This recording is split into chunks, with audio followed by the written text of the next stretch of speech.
예수님은 부활 후에 40일을 땅에 계시면서 제자들을 가르치셨습니다. 승천하신 후에 제자들은 모여서 간절히 기도했습니다. 성령이 임했습니다. 그들은 밖으로 나갔습니다. 그전에는 혹시 우리를 누가 잡아가지 않을까? 예수하고 가까운 것이 알려지면 불이익을 당할 거야 생각하면서 숨어 지내던 사람들이 거리로, 광장으로 나아갔습니다. 그리고 그들이 보고 들은 것을 담대하게 말하기 시작했습니다. 예수의 부활이 그들의 마음 속에 있다가 공적인 공간에서 선포되기 시작한 것입니다. 여기저기 믿는 사람들이 생깁니다. 예수 믿겠습니다. 세례 받겠습니다. 자원자들이 쭉 줄을 이어서 너무 많아서 세례를 주는 사도들이 체력적으로 감당하기 힘들 만큼 폭발적이었습니다. 사도들이 모여서 간절히 기도할 때에 임했던 그 성령이 그들이 나가서 그리스도의 부활을 증거할 때에 말하는 사람에게도 듣는 사람에게도 임했던 것입니다. 그 성령은 예수 그리스도를 죽은 자 가운데서 일으키신 생명의 영이었습니다. 죽음까지도 이긴 정복한 능력의 영이었습니다. 그래서 그들은, 성령 받은 그들은 세상이 감당하지 못할 사람들이 되었습니다. 이날 교회가 탄생했습니다. 성령 강림절은 교회의 생일입니다. 우리 포항제일교회, 이 지역교회의 생일은 5월에 있지만 세상 모든 교회가 갖는 공통의 생일은 오늘입니다. 우리는 우리 교회 117주년을 벅찬 마음으로 감사했습니다. 더욱이 오늘 모든 교회의 생일인 날 이 땅에 교회를 허락하신 하나님께 말할 수 없이 큰 감동으로 예배 드립니다. 주님 몸된 교회, 주님께서 피로 값주고 사신 소중한 교회, 우리가 그 일원이다. 여러분, 얼마나 영광스러운 일입니까? 2000년 동안 그 엄청난 핍박과 환난에도 불구하고 교회는 생명의 역사를 이어왔습니다. 너희를 박해하던 자들이 어디 있느냐? 교회를 멸시하고 조롱하고 때리고 가두고 저주하고 무너뜨리려던 이들은 다 어디 있느냐? 그 제국들은 다 무너졌지만, 바람 속에 사라지고 먼지가 되어 흩어졌지만, 주님의 교회는 오늘까지 생생하게 살아서 그 역사를 이어오고 있음에 감사드립니다. 우리가 그 역사의 끝에 있고 그 은택을 입고 있습니다. 물론 지금 교회들이 어렵다 하지만 그럼에도 불구하고, 그래서 이 중요한 때에 우리를, 하나님의 교회를 섬기실 사명을 맡겨주심에 감사드립니다. 성령이 임하기 전까지는 사도들은 예수님께 이스라엘 나라를 회복하심이 이때니까 라고 물어보았습니다. 그들은 애국자들이었고요, 비전의 사람들이었습니다. 그들의 마음 속에 나라가 있었고 머리에 적어도 이스라엘의 지도가 들어있었습니다. 우리나라가 잘 돼야 될 텐데, 꿈에도 소원이었습니다. 여러분, 나에게 꿈에도 소원, 간절히 기도하는 제목, 자다가 일어났어도 열망할 정도로 바라는 소원이 뭡니까? 여러분, 대부분 오늘의 그리스도인들에게는요, 이 기도가 나와 내 가족의 범위를 크게 벗어나지 못합니다. 그저 우리 가족 건강하고, 우리 남편 사업 잘 되고, 우리 딸 취직하고, 우리 손자 공부 잘하고, 우리 대부분의 바람과 기도가 이 정도란다라면 주님께 이스라엘 나라의 회복을 염원한 사람들을 우리는 비웃을 자격이 없습니다. 훌륭한 분들입니다. 자나깨나 나라 사랑, 나라의 회복을 위한 기도, 그렇지 않습니까? 그러나 예수님이 원하시는 회복은 그것을 훨씬 넘었습니다. 그들에게 땅끝까지 가라 그러셨잖아요.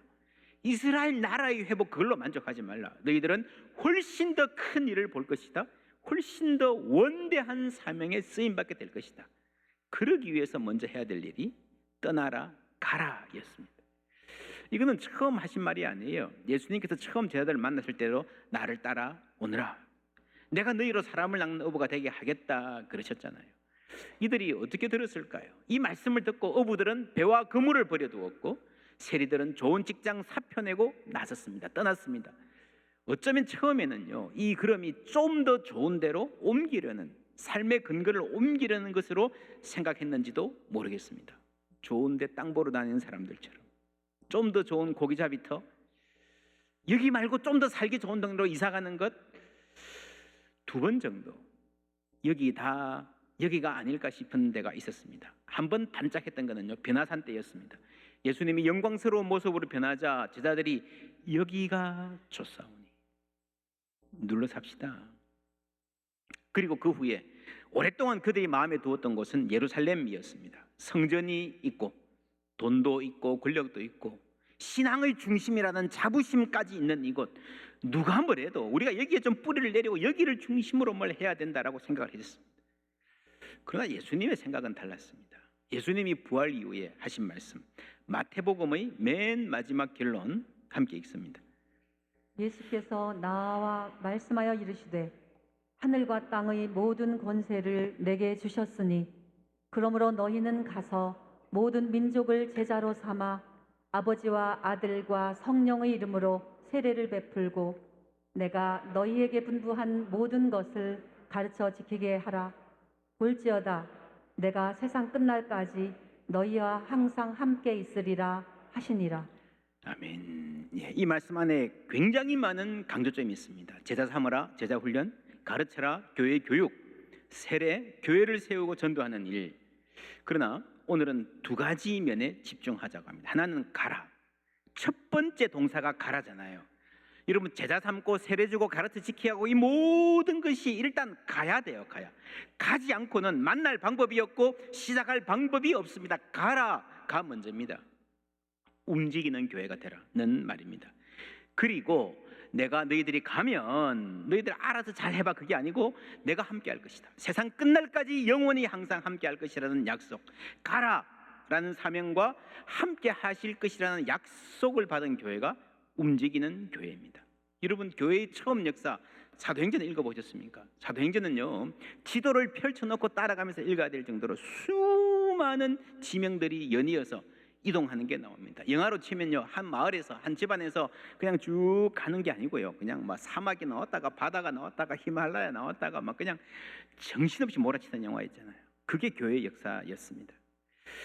계속해서 사도들이 떠나고 움직이는 역사입니다. 한 곳에서 사역을 하고 여기는 웬만큼 교회가 자립했다 해서 넥스트 스텝 이렇게 간 경우도 있지만 박해가 일어나서 야반도주 하듯이 쫓겨간 적도 많습니다.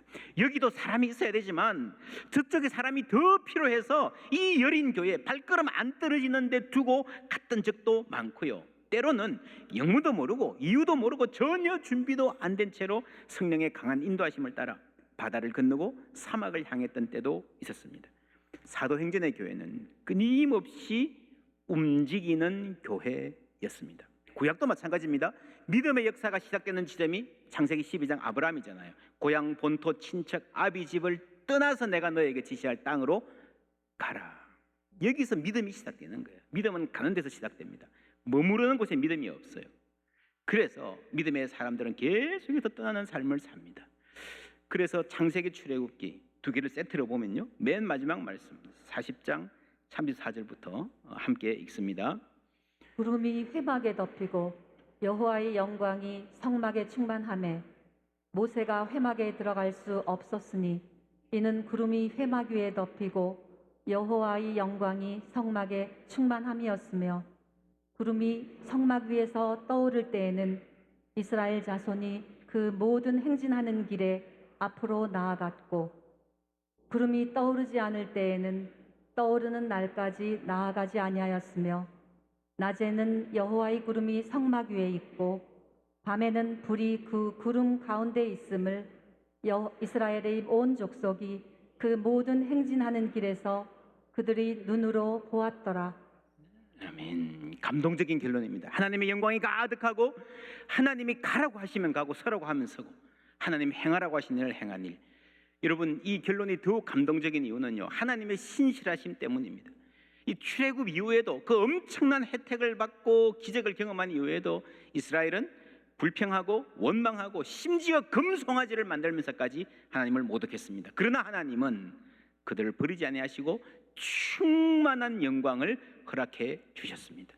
그리고 그들을 인도하시고 보호하시는 거예요. 할렐루야. 예, 다니엘 헤이즈라는 학자가 이런 말을 합니다. 하나님은 시내산에 오셨던과 같은 방식으로 지금 성막에 거하시며 약속의 땅으로의 여정을 이스라엘과 함께 하신다. 그렇다면 성막은 뭐와 같다고요? 이동하는 시내산과 같다. 이 사건의 중요성은 아무리 강조해도 지나치지 않는데 그 이유는 이것이 바로 출애굽 이야기 전체의 목적에서 중심이며 나아가 구약 성경 전체에서 중심이기 때문이다.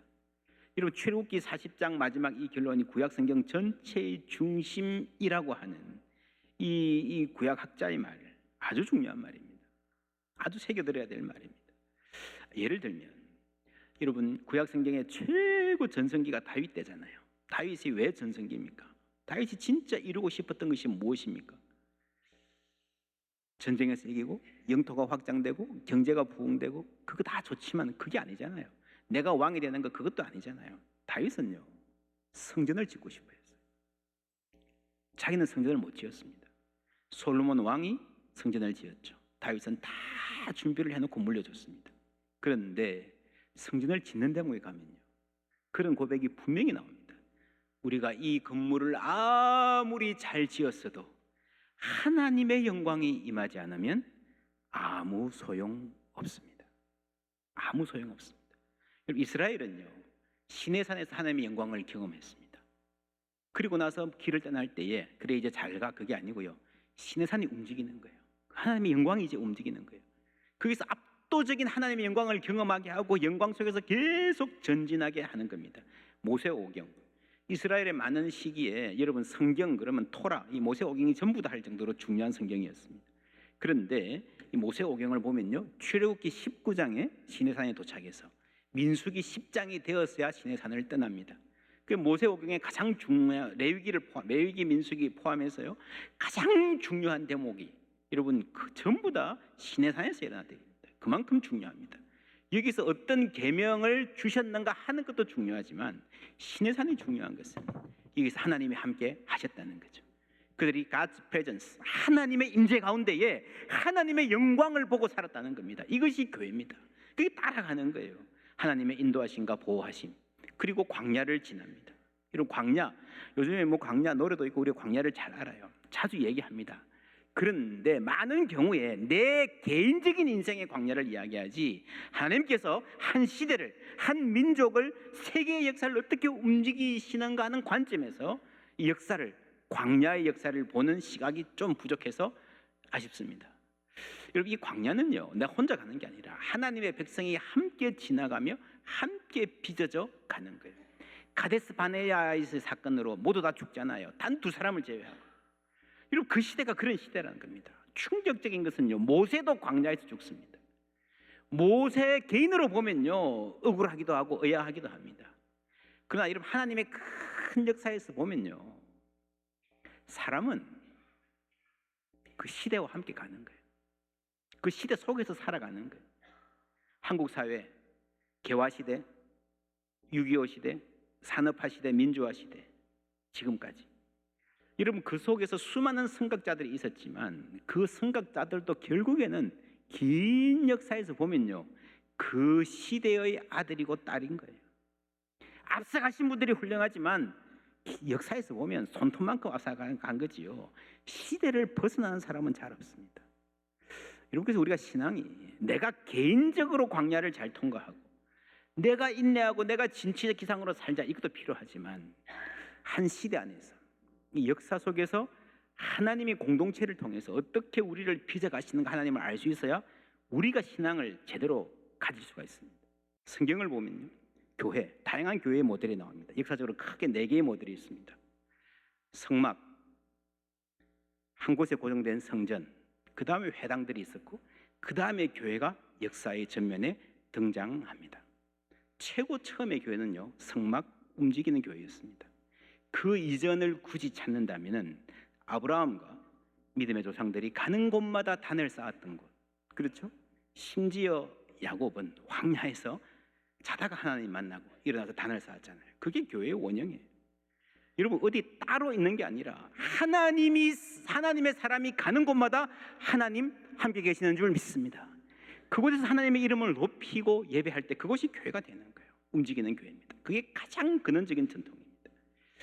오늘에 이르러서 우리 교회가 이 움직이는 전통을 회복할 때 어떻게 해야 되는가 몇 가지로 간단하게 나눕니다. 첫 번째, 하나님을 신뢰하고 미지의 땅에 발을 딛는 교회입니다. 마게도냐로 건너와서 우리를 도우라. 여러분 사도 바울이에요. 개인적으로 보면 굉장히 적극적인 사람이고 글로벌한 지식인이었고요. 국제적인 감각과 아주 전토적인 무모하다 할 만큼 정도로 이렇게 저돌적인 사람이었음에도 불구하고 땅끝까지 가라는 말씀을 알았음에도 불구하고 그냥 소아시아 요 지역 거기만 뺑글뺑글 돌았습니다. 그것만 해도 많이 다닌 거죠 사실은. 마게도냐로 건너가라 그럴 때요 꿈도 못 꿨어요. 두려웠습니다. 근데 어떻게 갈 수 있었습니까? 하나님을 신뢰하기 때문에, 하늘과 땅의 모든 권세를 예수님이 갖고 있음을 알기 때문에, 마게도니아 땅도 로마 땅도 다스리는 분이 하나님임을 알기 때문에 미지의 땅에 갈 수 있는 거예요. 그렇지 않습니까? 여러분, 오늘을 이끌어 가시는 분이 하나님이면 미래에도 역시 하나님이 주인이신 줄 믿습니다. 그래서 이 사회의 급속한 변화에 그리스도인들은 두려워하지 않고 앞으로 나아갈 수 있는 겁니다. 내가 알아서가 아니라 하나님을 신뢰하기 때문에. 그래서 사도 바울도 마게도냐로 가고 나서 그 후에 로마도 보아야 하리라. 그 후에 스페인까지 꿈꾸는 거예요. 넓어지는 거예요. 두 번째로, 역사의 주인이 하나님이심을 고백하며 변화 가운데 일하시는 하나님의 민감한 교회. 우리가 세상의 변화를 보면요, 이게 무슨 이런 일이 일어나지, 너무 멀미난다, 이거 도저히 안 되겠다, 이거는 좀 이상한 것 같아. 그러나 여러분, 근본적으로 이 전체 역사를 이끌어가는 주인이 하나님이신 줄 믿습니다. 아수르라는 나라가 일어나가지고 우리를 침입해 왔을 때, 바벨론이 우리를 무너뜨리려 할 때에, 여러분 이스라엘이 어떻게 했습니까? 처음에는 뭐야 이런 일이 다 있지 그랬는데요, 이 기도하면서 얻은 결론은 아수르도 하나님이 사용하시는 거구나. 바벨론도 하나님의 주권 안에 있구나. 그래서 그 안에서도 여전히 하나님은 일하시고, 이런 우리가 이해하기도 따라잡기도 힘든 일이 앞으로 많이 생길 겁니다. 세상은 그렇게 바뀌고 있습니다. 이 디지털 세계 마찬가지입니다. 한면으로 이 디지털 세계가 주는 해악에 대해서 우리가 경계해야 되지만, 근본적으로 교회가 이 디지털이 쫙 열어놓은 세계를 외면하면 안 됩니다. 그 안에서도 하나님이 예배받으시고 그리스도의 복음이 증거될 수 있도록 교회가 노력해야 됩니다. 그 다음에 복음의 열정으로 낯선 사람을 만나 열린 마음으로 대화하는 교회. 아브라함이 본토 친척 아비집을 떠났기 때문에 그때부터 만나는 모든 사람은요, 낯선 사람들이에요. 그 사람들하고 어떻게 했습니까? 때로는 나를 두렵게 하고 때로는 긴장하게 하지만 기본적으로 아브라함은 잘 지냈잖아요. 그죠? 그 아브라함의 믿음의 역사는요, 낯선 사람들을 만나서 이웃으로 삼는 역사예요. 그러면서 하나님이 증거되는 겁니다. 여러분, 우리가 살다 보면 나에게 편한 사람하고만 지내기를 원하는 성향이 인간에게는 있습니다. 그게 고정된 교회입니다. 그럴 때의 교회는 정체되고 낙후되고, 여러분 개인의 삶도 마찬가지입니다. 예수님이 참 재밌는 게, 여러분 요한복음 4장에서 사마리아 여인하고 대화를 어떻게 시작했습니까? 물 좀 주시오. 그렇잖아요. 물을 얻어먹으면서 시작하는 거예요. 확 마음이 열리는 겁니다. 뭘 가져가가지고 너 필요한 거 없냐? 내가 줄게. 이게 아니고요. 때로는 물 좀 달라. 약한 모습으로 가서 배우는 자세로 얘기를 들어주고, 그래서 그 다음에 자신의 전통과 문화를 상대화할 줄 알며 다른 전통으로부터 배울 자세가 되어 있는 교회가 되어야 됩니다. 우리 문화, 우리 전통에 대한 자부심, 우리 것은 좋은 것이요, 좋습니다. 필요합니다. 그런데 그런 만큼 남의 것도 존중해 줄 알아야 되는 거예요. 인도에 가면 인도 사람들에게 배우고, 케냐에 가면 케냐 사람들을 존중하고요. 우리가 직장에서 예수 안 믿는 사람들을 만날 때에 그들의 말도 일리가 있음을 우리가 들어주고 귀를 기울여야 됩니다. 여러분, 존중하는 것은 쉽지 않습니다. 여러분, 존중하는 척 해도요, 다 표시가 나요. 사람이 참 묘합니다. 다른 거는 몰라도요, 교만한 사람은 귀신같이 알아보잖아요. 그렇지 않습니까? 말을 꾸며서 겸손한 척 해도요, 여러분 교만한 사람은요, 귀신같이 느낌이 옵니다. 저 사람, 그렇죠? 아이들도 잘 알아요. 뭔가 대화가 안 되고 막혀 있습니다. 겸손한 척 한다고 될 게 아닙니다. 그래서 아예 기본적으로 저분을 세상에서는 별로 안 알아주는 것 같아도 그래도 저분에게 내가 뭐 좀 배울 점이 있다라고 생각하고 있어요. 그래야 우리가 자연스럽게 겸손해질 수 있습니다. 교회의 제도와 문화도 마찬가지입니다. 우리가 속한 전통이 있잖아요. 장로교회의 전통, 한국교회의 전통, 포항제일교회의 전통.